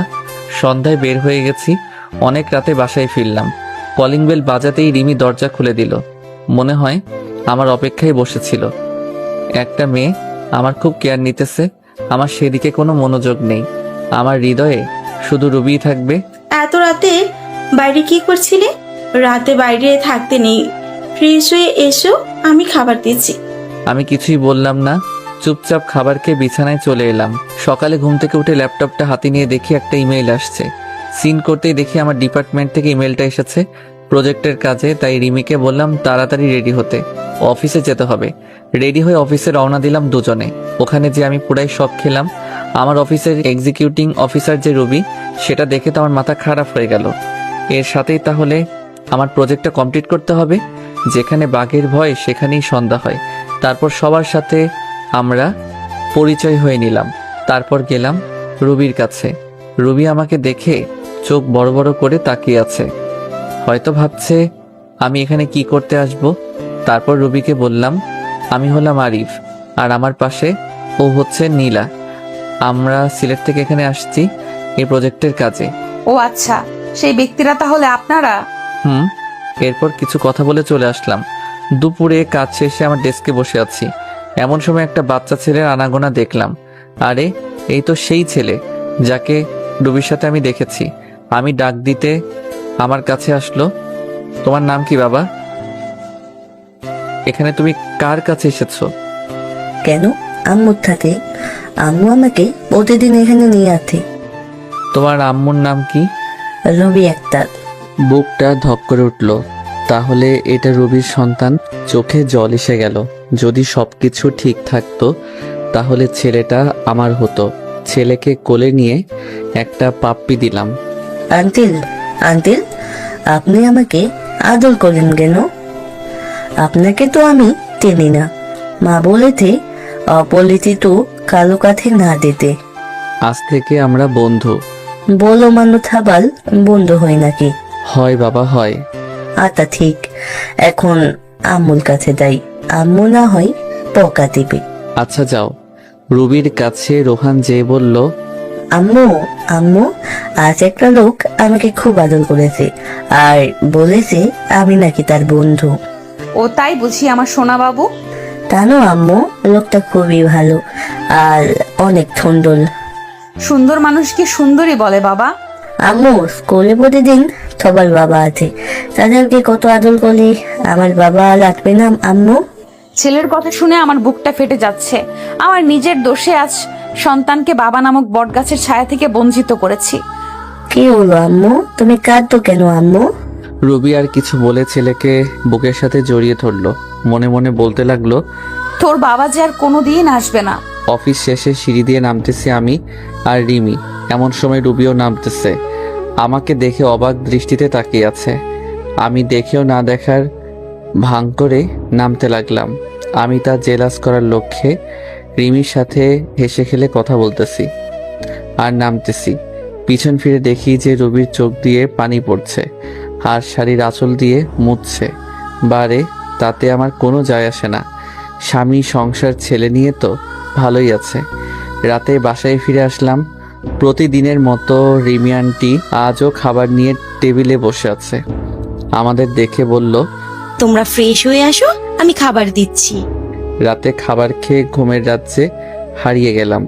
সকালে ঘুম ঘুম চোখে দেখি যে কেউ একজন ডাকছে। এই উঠো, অফিস যাবেন না? আমি চোখ খুলে দেখি যে রিমি দাঁড়িয়ে আছে, একটা আকাশি কালারের শাড়ি পরছে। শাড়িটাতে অনেক সুন্দর লাগছে। ও মনে হয় অফিস যাওয়ার জন্য একেবারে রেডি হয়ে আছে। আসলে অ্যালার্ম বাজে নাই তো আজকে, তাই একটু দেরি হয়ে গেছে। ওয়াশরুম থেকে ফ্রেশ হয়ে নিচে এলাম, দেখি যে আন্টি আর রিমি খাবার টেবিলে বসে আছে। আন্টির পরিবার শুধু, আর আন্টি আর কেউ নেই, মানে আঙ্কেল অফিসের কাজে বাহিরে গেছেন, আর তার ছেলে বিদেশি অফিসে চাকরি করে, তাই বিদেশে থাকে। তাই বাসায় এখন আন্টি ছাড়া আর কেউ নেই। আমিও নাস্তার টেবিলে বসে পড়লাম। খাবার শেষ করে রেডি হয়ে রিমিকে নিয়ে বের হলাম। রিমি নাকি আজ রিক্সা করে যাবে অফিসে, তাই একটা রিক্সা নিলাম। রাস্তায় দেখলাম রবি গাড়ি করে অফিসে যাইতেছে। রেড সিগন্যালে গাড়িগুলো আটকে পড়ছে। আমাদের রিক্সা নিয়ে ওর গাড়ির সাথে দাঁড়ালাম। আমার সাথে রিমিকে দেখে মুখটা মলিন হয়ে যায়। শাড়ির আঁচল দিয়ে যে বারবার চোখ মুছছে তা আমার দৃষ্টি এড়ায়নি। রিমিকে নিয়ে সোজা অফিসে চলে আসলাম। অফিসে এসে দেখলাম রবি আমার কেবিনের সামনে দাঁড়িয়ে আছে, তাই আমি রিমির সাথে হেসে হেসে কথা বলা শুরু করে দিলাম। আমিও ভাবতেছি একটু ঝাল না দিলে কি আর হয়। আমি সোজা রিমির গা ঘেঁষে বসে পড়ি আর হেসে হেসে কথা বলা শুরু করি। কথা বলছি আর রবির দিকে তাকিয়ে দেখি একেবারে তেলে বেগুনে ফুলে উঠছে। ও রাগ করলে আমার কি? রাগ সামলাতে না পেরে বলল, এটা অফিস, কোনো রোম্যান্সের জায়গা নয়। রিমি দেখো না অফিসার ম্যাডাম কি বলে। আরিফ, তুমিও না? এ কথা বলে রুবিও চলে গেল। আমি ভেবে পাচ্ছি না রুবি আমায় দেখে ওরকম ব্যবহার করছে কেন। তার তো স্বামী আছে। আমিও একটু মজা দেখতে রুবির পিছে পিছে রুবি কেবিনের সামনে যেতেই শুনতে পেলাম, আম্মু আম্মু আগামীকাল কুলের সালেরা বলেছে আম্মু আব্বুকে নিয়ে যেতে। তুমি তো প্রতিবারই বলো আব্বুকে নিয়ে দাও না। রুবির ছেলের এরকম কথা শুনে আমার জানার জন্য আগ্রহ হচ্ছে। রুবির ছেলে বলল তার বাবাকে স্কুলে নিয়ে যায় না। রুবির স্বামী কোথায়? কে বা রুবির স্বামী? না, আর ভাবতে পারছি না। আমাকে একটু খবর নিতে হবে। তারপর ওখান থেকে চলে আসলাম। ছেলের কথা শুনে রুবি অনেকটা কষ্ট পেল। তখনই তার মনে পড়ল, আরিফের তো বউ আছে। আমার ছেলেটাকে এখন বাবার পরিচয় দিলে সে মেনে নিবে না। না না, আমার ছেলেকে আমি দিব না। তার এই নিষ্পাপ মনে আমি কষ্টের দাগ লাগাতে দিব না। আমার ছেলে যদি জানতে পারে তার বাবার আরেকটা বউ আছে, খুব কষ্ট পাবে। আমি আমার ছেলেকে আঁকড়ে ধরে জীবন কাটিয়ে দিতে চাই। আরিফ আমাকে ক্ষমা করবে কিনা জানি না। আমার ভুলের জন্য বিধাতা প্রতিনিয়ত আমাকে কষ্ট দিতেছে। সারা জীবন আরিফের জন্য দোয়া করব, ও যাতে ভালো থাকে। এই বলে ছেলেকে বুকে নিয়ে নিঃশব্দে কাঁদতে লাগলো। আমি আমার কাজ করে চলছি। দুপুরে লাঞ্চ টাইমে সবাই ক্যান্টিনে খাওয়ার প্রস্তুতি নিচ্ছে। আমি যে রিমির সাথে বসলাম। আমরা তো কোনো টিফিন নিয়ে যাইনি, তাই বিরিয়ানি কিনতে গেলাম। তারপর বিরিয়ানি নিয়ে এসে বসলাম। আমার বিপরীত টেবিলে রুবি বসছে। আমার দিকে বারবার আর চোখে তাকাচ্ছে। রিমি আর আমি খাচ্ছি। হঠাৎ করে রিমির মুখে আমি লোকমা তুলে দিলাম। রুবির চোখ এড়ায়নি। রুবি সহ্য করতে না পেরে এখান থেকে উঠে গেল। এমন কেন করলো? রুবি চলে গেল কেন? সে গেল না আছে তাতে তোমার কি? সেও একদিন আমাকে অনেক কষ্ট দিয়েছিল। আমি টেবিলে বসলে সে উঠে চলে যেত, এক টেবিলে বসে খাবে না বলে। কি ভাবছো আরিফ? আরে কিছু না। এই, তুমি আমার মুখে লোকমা দিলে কেন? আমি কি তোমার বউ লাগি নাকি? দূর, বউ হতে যাবে কেন? তুমি তো আমার বেস্ট ফ্রেন্ড, আর বেস্ট ফ্রেন্ডটা বউয়ের চেয়েও বেশি হয়। ই মা, তাই বুঝি? মারবো একটা। বরাবর 7 দিন মেডিকেলে থাকবা, বুঝলে? তাহলে তো ভালোই হয়, সেবা যত্ন করতে পারবা। তোমার সাথে আমি কথা বলে আর পারবো না। দুপুরের খাবার শেষ করে কেবিনে বসে আছি। অফিসটা একটু ঘুরে ঘুরে দেখতে লাগলাম। নতুন এসেছি, এখনো কিছুই দেখা হয়নি, তাই সব জায়গা ঘুরে ঘুরে দেখলাম। তারপর বাসায় চলে গেলাম। আগামীকাল সকালের অফিসে গেলাম না। রিমিকে বলে দিলাম তুমি যাও, আজকে যাব না। রিমিও যেতে চাইলো না, তাকে বুঝিয়ে পাঠিয়ে দিলাম। রিমি চলে গেল। আমি ফ্রেশ হয়ে নিলাম। এখানে আসা কয়েকদিন হয়ে গেল। ভাবলাম আজ রুবির বাসায় যাব। রুবি এখন অফিসে আছে, এই সুযোগে খালা খালুর সাথে দেখা করে আসব। রুবির ভুলের কারণে খালা খালুকে কেন দূর করে রাখবো? তারা আমাকে কত ভালোবাসতো, নিজের ছেলের মতো। তা বাদে কালকে রুবির ছেলের কথাটা ভাবলাম, গিয়ে দেখে আসি রুবির স্বামীকে। যেই ভাবা সেই কাজ। বেরিয়ে পড়লাম খালার বাসায়। বাসাটা সেই আগের মতোই আছে, কিছু চেঞ্জ হইছে, নতুন রং করছে মনে হয়। বাসার গেটে গিয়ে কলিং বেল চাপ দিলাম। কয়েকবার বেল চাপতে দরজা খুলে দিল। আমি এক দৃষ্টিতে তাকিয়ে আছি খালার দিকে। খালা বলে উঠল, কাকে চাই? বলবেই না কেন? এই 5 বছরে আমি সেই আগের আরিফ নেই, দেখতে একেবারে বদলে গেছি। খালার বয়স হয়েছে তাই অতটা চিনতে পারছে না। খালা, আমি আরিফ। কথাটা বলার সাথে খালার চোখ পানিতে টলমল করছে। আরিফ বলে জড়িয়ে ধরলো আমায়। আমিও কেঁদে দিলাম। কোথায় ছিলি বাবা তুই? জানিস আমরা তোকে কত খুঁজেছি। তোর খালু তো একেবারে ভেঙে পড়েছিল, তাকে না পেয়ে কেন এইভাবে চলে গিয়েছিলি তুই? তোর আমাদের কথা মনে পড়েনি একবারও? কেঁদেই যাচ্ছে। মনে পড়েছিল খালা, কিন্তু কি করব বলো, তখনকার পরিস্থিতি। আমি রুবিকে বলেছিলাম যে তার জীবনে আর ফিরে আসবো না। এখন তো রুবির বিয়ে হয়ে গেছে, স্বামী ছেলে সংসার সব হইছে, তাই আসলাম। তাই আবার ফিরে আসলাম। কি বলছিস তুই? রুবি বিয়ে হয়ে গেছে মানে? কেন রুবি বিয়ে হয়নি? তার একটা ছেলেও তো দেখলাম। রুবির কোনো বিয়ে হয়নি, তুই ভিতরে আয়, বলছি সব তোকে। আমি ভিতরে গিয়ে বসলাম। খালার মুখ চেয়ে বসে আছি সবকিছু জানার জন্য। নীরবতা ভেঙে আমি বললাম, কি হলো খালা, বলো। তাহলে শোন, তুই যখন বাড়ি থেকে চলে গেছিস, রুবি তখন অনেক বেশি খুশি হয়েছিল। তার কয়েকদিন পর আমি দেখতাম রুবি সারাদিন কি যেন চিন্তা করতো আর কাঁদতো। খাওয়া দাওয়া ছেড়ে দিয়েছিল। আমি যখন জিজ্ঞাসা করি তখন বলতে লাগলো, মা, আমি একটা বড় ভুল করে ফেলেছি মা। আমার জন্য আরিফ এই বাড়ি ছেড়ে চলে গিয়েছে। কি বলছিস? যা বলবি খুলে বল। তারপর রুবি সেই দিনের রাতের কথা বলল। সকালে তোর সাথে অনেক বাজে ব্যবহার করে তোকে চলে যেতে বলেছে। একদিন রুবির সাথে ওর ওই বান্ধবীর দেখা হয়। ওই বান্ধবী বলে দেয় যে রুবি যখন ড্রিঙ্কস করে সেন্সলেস ছিল তখন তার ভাই রুবির সাথে খারাপ ব্যবহার করে। তাই তার বান্ধবী রুবির কাছে ক্ষমা চেয়ে চলে যায়। রুবি এসব কথা শুনে মাথাটা ধরে যায় যে তোকে দোষারোপ করেছে। মেয়েটা অনেক ভেঙে পড়ে যায়। তাই ওকে আমি কিচ্ছু বলি নাই। তার কয়েক মাস পর রুবি একদিন মাথা ঘুরে পড়ে যায়। আমরা ডাক্তারের কাছে নিয়ে গিয়ে জানতে পারি রুবি মা হতে চলেছে। আর রুবি সাথে যে ছেলেটা দেখেছিস ওটা তোর আর রুবির ছেলে। কথাগুলো শোনার পর আমার চোখ দিয়ে আপনা আপনি পানি পড়তে লাগলো। তার মানে ও আমার ছেলে। আমার যে কি আনন্দ লাগছিল বলে বোঝাতে পারবো না। তাই রুবি আমায় আর রিমিকে একসাথে দেখে জ্বলতেছিল। আরে শোন বাবা, রুবিনা তোকে অনেক ভালোবাসে। তুই চলে যাওয়ার পর ও ওর ভুল বুঝতে পেরেছে, অনেক কেঁদেছে। তোর জন্য আজও অপেক্ষা করে বসে আছে মেয়েটা। তুই আর ওকে ফিরিয়ে দিস না রে বাবা। তাই বললে কি আর হয়? আমাকেও কম কষ্ট দিয়েছিল নাকি? তার প্রতিশোধ আমি না নিয়ে তাকে কাছে টেনে নিব না। খালা আমার একটা কথা রাখবে? কি কথা বল? আমি যে এখানে এসেছি তা যেন রুবি না জানতে পারে। আমি যে সব জানি। আর শোনো, রুবি আমাকে কম কষ্ট দেয়নি, তাই ওকে একটু শিক্ষা না দিয়ে আমি আমার কাছে ওকে টেনে নিব না। ও বুঝুক আপনজনকে কষ্ট দিলে কি হয়। আচ্ছা, তুই যা ভালো মনে করিস। ও তো তোর খালু এসে পড়েছে। তাই আমি খালুর সাথে কথা বলে অনেক সময় ওখানে থেকে চলে আসলাম। আর বলে আসলাম রুবি যেন কিছুতেই জানতে না পারে। রাস্তা দিয়ে যাচ্ছিলাম। কিছুক্ষণ যাওয়ার পর চোখ পড়ল একটা স্কুলের গেটে। দেখি যে আমার ছেলেটা ব্যাগ ঘাড়ি নিয়ে দাঁড়িয়ে আছে। কাছে যে জিজ্ঞেস করলাম, কি হলো বাবা, এখানে মন খারাপ করে দাঁড়িয়ে আছো কেন? জানো আঙ্কেল, আমার আব্বু নেই। আজ স্কুলে সবার আব্বু আম্মু দেখেছে। আম্মু এসে শুধু ছেলের সাথে কথা বলে গেছে। আমি রাগ করে এখানে দাঁড়িয়ে আছি।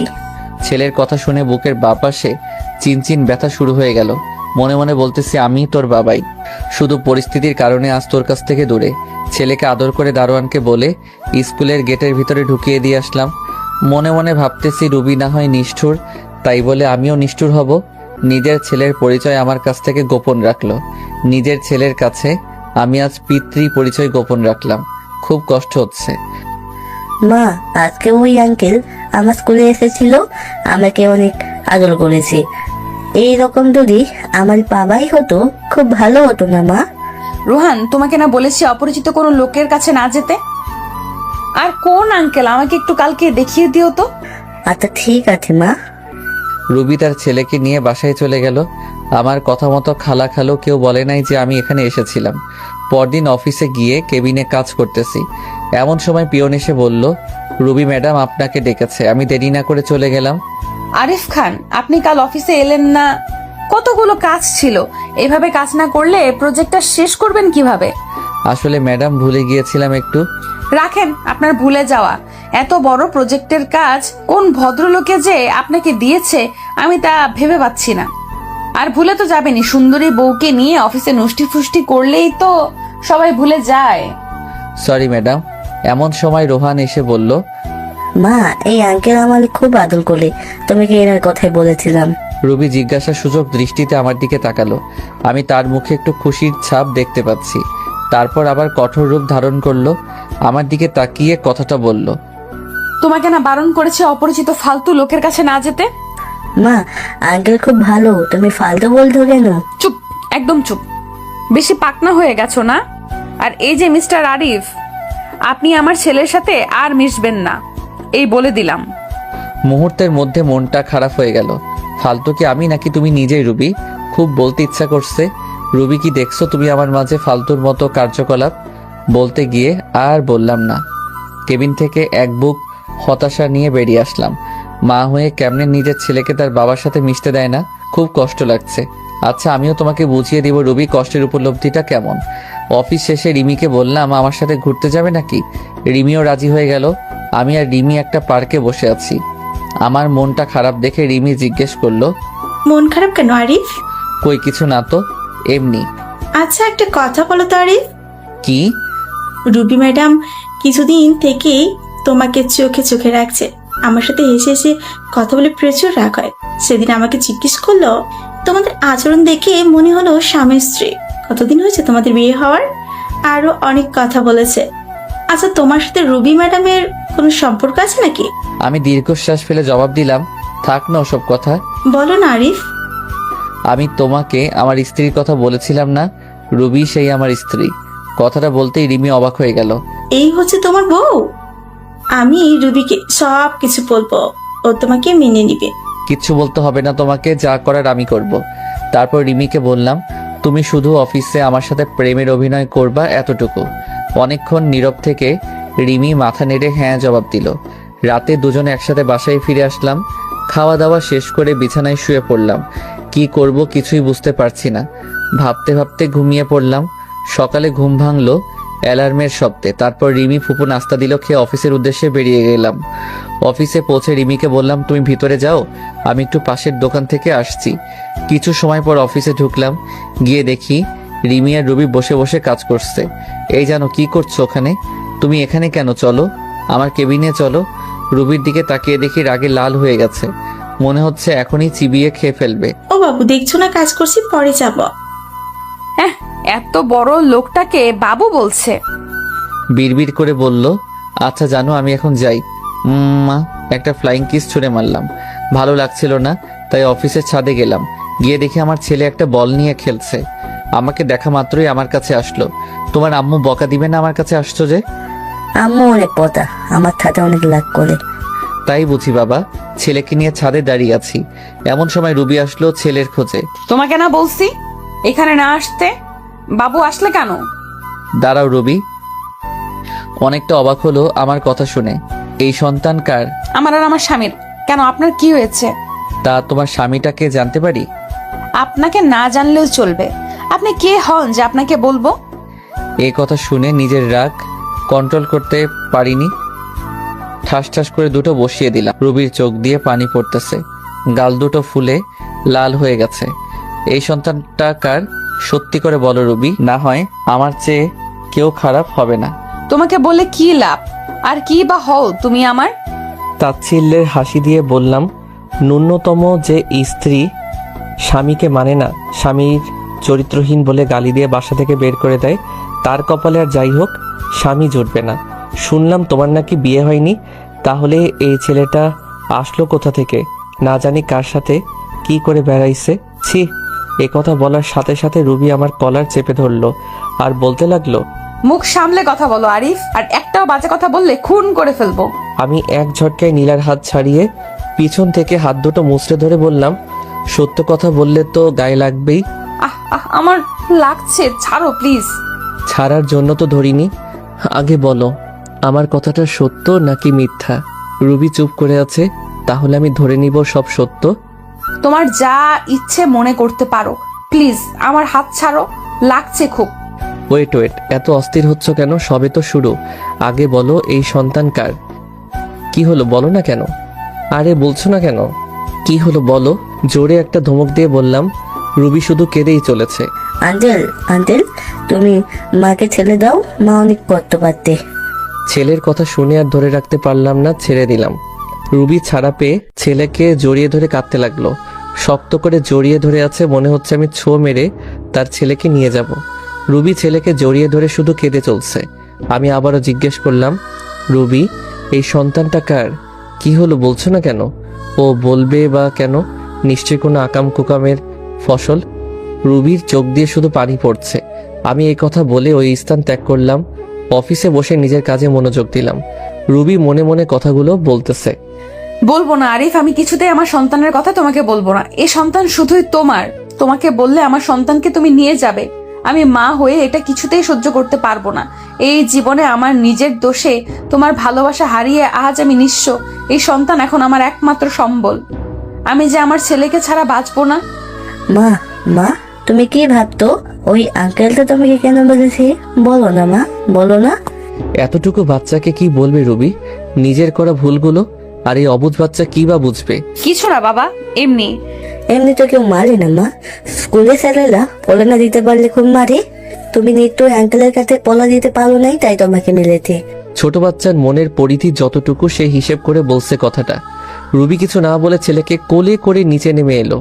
আমি অফিসের কাজ শেষ করে বাসায় ফিরে আসলাম। এইভাবে কেটে যায় 1টি মাস। এই 1 মাসে আমি রুবিকে যথেষ্ট কষ্ট দিয়েছি। এমন কোনো দিন নেই যে রুবিকে আমি কাঁদাইনি। রিমির সাথে প্রতিনিয়ত স্বামী স্ত্রীর অভিনয় করে গেছি। রুবি এতে খুব কষ্ট পেয়েছে, আর আমিও পেয়েছি রুবির কষ্টে কষ্ট পেয়ে। প্রজেক্টের কাজও শেষের কয়েকদিন পর অফিসে গেলাম, যে দেখি রুবি আজ আসেনি। অনেকটা অবাক হলাম। অফিস থেকে বাসায় এসে শুয়ে পড়লাম। পরদিন সকালে ভাবতেছি রুবি কেন অফিসে আসেনি। না, আজ আর আমার ছেলেকে আমার কাছে নিয়ে আসবই। ওকে ছাড়া আমার একা একা ভালো লাগে না। অফিসের কাজ করে সন্ধ্যার দিকে চলে গেলাম খালাদের বাসায়।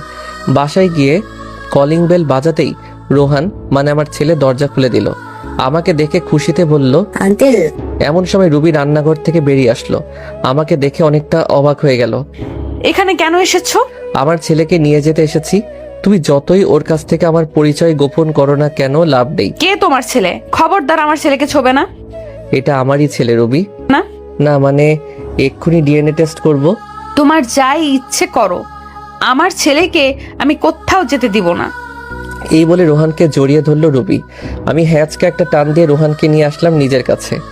ওকে কোলে করে নিয়ে যাইতেছি, এমন সময় রুবির চিৎকার, আমার ছেলেকে নিয়ে যেও না প্লিজ। আমার বুক খালি করো না, ফিরিয়ে দাও আমার বাবা সোনাকে। আমি কোনো কথায় কান্না দিয়ে দরজার সামনে ছেলেকে নিয়ে এগিয়ে যেতে লাগলাম। রুবি আমার পায়ে পড়ে গেল। তোমার দুটি পায়ে পড়ি, আমার ছেলেকে নিয়ে যেও না। আমি হাত দিয়ে ধাক্কা দিয়ে রুবিকে সরিয়ে রোহানকে নিয়ে বেরিয়ে আসলাম। আঙ্কেল আমাকে কোথায় নিয়ে যাচ্ছ? আঙ্কেল না বলে আমাকে বাবা বলো। আমি তোমার বাবা। সত্যি বাবা? হ্যাঁ, আমি তোমার বাবা। ছেলেকে নিয়ে নিজের বাসায় ফিরে আসলাম। বাসায় আসতেই রিমি জানতে চাইলো, সব বলে দিলাম। রাতে খাবার খেয়ে শুয়ে পড়লাম। বাবা বলো। মা আমাকে ছাড়া কোনোদিন ঘুমাই না, আমাকে না পেলে মা মারা যাবে। ছেলের কথা শুনে বুকের ভিতর চিনচিন করে উঠল। রুবি যদি সত্যি কিছু করে ফেলে। এমনিতে যে রাগ, 7-5 না ভেবে রোহানকে নিয়ে রুবির বাসায় রওনা হলাম। বাসায় যে যা দেখলাম তা দেখার জন্য আমি মোটেও প্রস্তুত ছিলাম না। দরজা খুলে ভিতরে প্রবেশ করতে দেখি রুবি মেঝেতে পড়ে আছে। কপাল ফেটে একটু রক্ত বের হচ্ছে। হাত দিয়ে রক্ত পড়ছে, সম্ভবত শিরা কাটার চেষ্টা করেছে। দেরি না করে তাড়াতাড়ি কোলে তুলে নিয়ে বিছানায় শুয়ে দিলাম। কপালে হাত দিয়ে দেখি প্রচুর জ্বরে গা পড়ে যাচ্ছে। সারা রাত মাথায় জলপট্টি দিলাম। নিজ হাতে বাসায় রান্না করেছি। রুবিকে নিজের হাতে খাইয়ে দিলাম। আজ 5 বছর পর রুবির এতটা কাছে আসার সুযোগ পেলাম। অন্যরকম একটা ভালো লাগা কাজ করছে মনের ভিতর। কিন্তু রুবির এখনো জ্বর কমেনি। রাতে রুবির মাথার কাছে বসে আছি, এমন সময় জ্বরের ঘরে রুবি বলে উঠল, আরিফ আমাকে ছেড়ে চলে যাবে না তো? আমাকে ক্ষমা করে দাও, আমি ক্ষমার অযোগ্য জানি। চুপচাপ শুয়ে থাকো তো, জ্বরের ঘরে কি যা তা বকছো? এ কথা বলে উঠে যাব এমন সময় রুবি আমার হাত ধরে এক ঝটকায় রুবির মুখের সামনে আমার মুখ নিয়ে এলো। রুবি আমার কলার চেপে ধরে আছে, ওর নিঃশ্বাস আমার মুখের উপর পড়ছে। একদম খুব কাছে অবস্থান করছি আমি, আর বলতে লাগলো, আর কত কষ্ট দিবে আমাকে বলো আরিফ, বলো। তুমি যখন অন্য মেয়ের সাথে হেসে খেলে কথা বলো, আমার প্রচুর কষ্ট হয়, মনে হয় যেন মারা যাই। আমি জানি তুমি রিমিকে বিয়ে করো নাই, আমাকে তুমি খুব ভালোবাসো, এটাও আমি জানি। তোমার জীবনে অন্য কাউকে আপন করে নেওয়ার আগে নিজ হাতে আমাকে মেরে ফেলো। আমি এই জীবন আর রাখতে চাই না। কষ্ট তোমার থেকে আমি বেশি পাচ্ছি। তোমার জীবনে নতুন কেউ আসলে আমি সহ্য করতে পারবো না। বিশ্বাস করো, এতদিন তোমাকে ছেড়ে থাকতে অনেক কষ্ট হয়েছে। আমি যখন আমার ভুল বুঝতে পেরেছি, সেদিন থেকে আমি তিলে তিলে শেষ হয়ে যাচ্ছি। 5 বছর প্রতিদিন আমি তোমার পথ চেয়ে বসে থাকতাম তুমি আসবে বলে, কিন্তু দেখো তুমি আসতে 5টি বছর লেগে গেল। আর যখন এলে তখন রিমিকে নিয়ে এলে। আমি ভেবেছিলাম তুমি বিয়ে করেছো, রিমি তোমার বউ। জানো, ওই দিন আমি আত্মহত্যা করতে গিয়েছিলাম, শুধুমাত্র আমার ছেলের কথা ভেবে, আর করি নাই। আমাকে শক্ত করে নিজের বুকের সাথে জড়িয়ে আছে। আমি আর ছাড়াতে পারলাম না। হয়তো জ্বরের ঘরে এসব বলতেছে। এসব ভাবতে ভাবতে কখন যে ঘুমিয়ে গেছি সেটাই টেরই পেলাম না। সকালে ঘুম ভেঙে দেখি যে রুবি আগের মতো আমাকে জড়িয়ে শুয়ে আছে। রুবির থেকে নিজেকে ছাড়িয়ে ওর কপালে হাত দিয়ে দেখি এখন আর জ্বর নেই। একটা স্বস্তির নিঃশ্বাস ফেললাম। রুবিকে না ডেকে ফ্রেশ হয়ে অফিস চলে গেলাম। আসলে খালা খালো কেউ নেই বাড়িতে, তারা নাকি গ্রামের বাড়িতে গেছে। সন্ধ্যায় রুবির বাসায় আসলাম। রুবির কোনো কথাবার্তা নেই, চুপচাপ আমাকে খাবার বেড়ে দিচ্ছে। আমি খেয়ে দে ছেলেকে আদর করে চলে আসবো, এমন সময় রুবির ডাক। আরিফ, বলো রুবি। তোমার কাছে একটা জিনিস চাইবো, দিবে? ধরে নাও আমার জীবনের এটাই শেষ ইচ্ছা। মনের ভিতর উলট পালট হয়ে গেছে কথাটা শোনার পর থেকে। মাথা চাপা কণ্ঠে জবাব দিলাম, কি জিনিস? একটা রাত, শুধু একটা রাত তোমার কাছে স্বামীর অধিকারটুকু চাই। জীবনের কিচ্ছু চাইবো না, শুধু একটা রাত চাই। কি বলছো এসব? তোমার মাথা ঠিক আছে তো? প্লিজ না করো না, আমার এই অপূর্ণ ইচ্ছেটা পূরণ করো। এই বলে রুবি আমার দিকে এগিয়ে আসলো। আমার পায়ের উপর পা দিয়ে আমাকে জড়িয়ে ধরে ঠোঁটে ঠোঁট মিশিয়ে দিল। আমিও নিজেকে আর কন্ট্রোল করতে পারলাম না। সারা রাত রুবি নিজেকে আমার কাছে বিলিয়ে দিয়েছে, আমি তাকে ভালোবাসা দিয়ে ভরিয়ে দেই। সকালবেলা ঘুম থেকে উঠে দেখি রুবি নেই। কিন্তু রুবি নেই, আমার ছেলেটা পাশের রুমে দেখলাম। বাসায় তন্ন তন্ন করে খুঁজলাম, কিন্তু কোথাও নেই।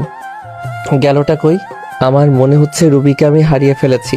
আমার নিঃশ্বাস বন্ধ হয়ে আসছে, মনে হচ্ছে দম বন্ধ হয়ে এক্ষুনি মারা যাব। রুবিকে খুঁজতে খুঁজতে টেবিলের দিকে চোখ পড়ল। দেখলাম একটা চিঠি। চিঠিটা খুলে পড়তে লাগলাম। আরিফ, তুমি যখন এই চিঠিটা পাবে, হয়তো আমি তোমার থেকে অনেক দূরে চলে যাব। আমি জানি তুমি আমাকে হয়তো কখনো ক্ষমা করতে পারবে না। তোমার উপর আমি যে দুর্ব্যবহার করেছি তা হয়তো ক্ষমার অযোগ্য। আমি রাতে তোমার কাছে স্ত্রীর অধিকার চেয়েছিলাম, তা তুমি দিয়েছো, তাতেই আমি অনেক খুশি। চলে যাচ্ছি তোমার জীবন থেকে, আর আসবো না। কোথায় যাচ্ছি তা আমি নিজেও জানি না। আর হ্যাঁ, তোমার ছেলেকে তোমার কাছে রেখে গেলাম, ওকে তুমি নিজের মতো করে বড় করো, আর রিমিকে বিয়ে করে নিও। ভালো থেকো। চিঠিটা পড়ে আমার দু চোখ দিয়ে পানি পড়েই যাচ্ছে। মনে হচ্ছে আমার ভিতর থেকে কেউ কলিজা টেনে বের করে নিচ্ছে। আর দেরি না করে বেরিয়ে পড়লাম। যাওয়ার সময় দেখি খালা খালু চলে এসেছে। আমার দিকে তাকিয়ে বলল, কি হয়েছে? আমি শুধু বললাম, রোহানকে দেখে রেখো বলে বেরিয়ে গেলাম রাস্তায়। গোটা রাস্তা পাগলের মতো এপাশ ওপাশ খুঁজতে লাগলাম। প্রায় অনেক জায়গায় খোঁজা শেষ, এবার আশা ছেড়েই দিয়েছি। হাঁপিয়ে রাস্তায় বসে পড়লাম। কিছু সময় নিচে বসে থাকার পর সামনে চোখে পড়লো বাস স্টেশনের বেঞ্চের মেয়েটির দিকে। কি রুবির মতো? আমি ভুল দেখছি না তো? চোখ ডলে দেখলাম না, সত্যি রুবি বসে আছে, নিচের দিকে তাকিয়ে কান্না করছে। বাস এত সকালে ছাড়ে নাই, তাই মনে হয় বাসের অপেক্ষায় বসে আছে। আমি আর দেরি না করে দৌড়ে চলে গেলাম রুবির কাছে। গিয়ে বললাম, রুবি আমার দিকে চেয়ে আবার মাথা নিচু করে আছে। রুবি, তুমি এইভাবে চলে আসলে কেন? কি হলো, কথা কানে যাচ্ছে না? বলো। মাথাটা খারাপ হয়ে গেল। বেঞ্চের থেকে টেনে দাঁড় করিয়ে দিলাম, এক থাপ্পড়। গালে হাত, আমার দিকে চলো চলো চোখে তাকিয়ে কেঁদেই যাচ্ছে। আমার আর তার কান্না সহ্য হলো না, টান দিয়ে বুকের সাথে মিশিয়ে নিলাম। কি ভেবেছো নিজেকে? যখন তখন আমাকে কষ্ট না দিয়ে তোমার ভালো লাগে না, তাই না? জানো না আমি তোমাকে কতটা ভালোবাসি? আর কি বললে, আমি রিমিকে বিয়ে করে নিব, তাই না? যদি রিমিকে বিয়ে করতাম তাহলে 5 বছর আগেই করতাম। আমার হৃদয় শুধু তুমি আছো, যে জায়গা আমি কাউকে দিতে পারবো না। শুধুমাত্র সামান্য ভুল বোঝার কারণে আজ আমাদের এই পরিণতি, সম্পর্ক ভাঙনের পথে। কিন্তু রুবি, একবারের জন্যই কি আমাকে বিশ্বাস করতে পারোনি সেদিন? নাকি তোমার ব্যর্থতা? রুবি ফুপিয়ে ফুপিয়ে কাঁদছে। আমাকে ক্ষমা করে দাও আরিফ, তুমি ক্ষমা না করলে আল্লাহ আমার উপর নারাজ হবে। আমি নিজের স্বামীকে অনেক কষ্ট দিয়েছি। আমি চোখের জল মুছে দিয়ে বললাম, পাগলি, এতে ক্ষমা চাওয়ার কি আছে? তোমার আরিফ তোমার উপর কোনো রাগ করে নেই, তোমার উপর অসন্তুষ্ট হয়নি। কথা দাও এইভাবেই ভালোবেসে যাবে তো সারা জীবন? এইভাবেই ভালোবেসে যাব। তারপর দুজনে বাসায় চলে আসলাম। এরপর খালা খালুর সাথে কথা বলতে বলতে রাতের খাবার খেয়ে নিলাম। আজ খালা খালু অনেক খুশি আমাদের মিল হওয়া দেখে। খাবার শেষে রুমে আসলাম, অপেক্ষা করছি রুবি আসার জন্য। কিছু সময় পর রুবি রুমে আসতে তাকে জড়িয়ে ধরলাম। কি করছো, কি ছাড়ো বলছি। আজ তো আর ছাড়ছি না। কাল তুমি স্ত্রীর অধিকার বুঝিয়ে দিয়েছ, আজ আমি স্বামীর অধিকার বুঝিয়ে নিব। রুবিকে কোলে তুলে নিয়ে খাটে ফেলে দিলাম, তারপর জড়িয়ে ধরে ঠোঁটের সাথে ঠোঁট মিশিয়ে দিলাম। এমন সময় দরজা খোলা থাকায় আমার ছেলে ঘরে চলে আসলো। তোমরা কি করতো? ছেলের মুখে এমন কথা শুনে আমি কি করব, কি বলবো? রুবি তো আমার মুখে মুখ লুকিয়ে আছে। আসলে তোমার আম্মুর খারাপ লাগছিল তো তাই। থাক, আর বলতে হবে না, আমি গেলাম নানুর রুমে, তোমরা থাকো। যা ভাবার ভাবো, অনেকদিন পর বউকে পেয়েছি।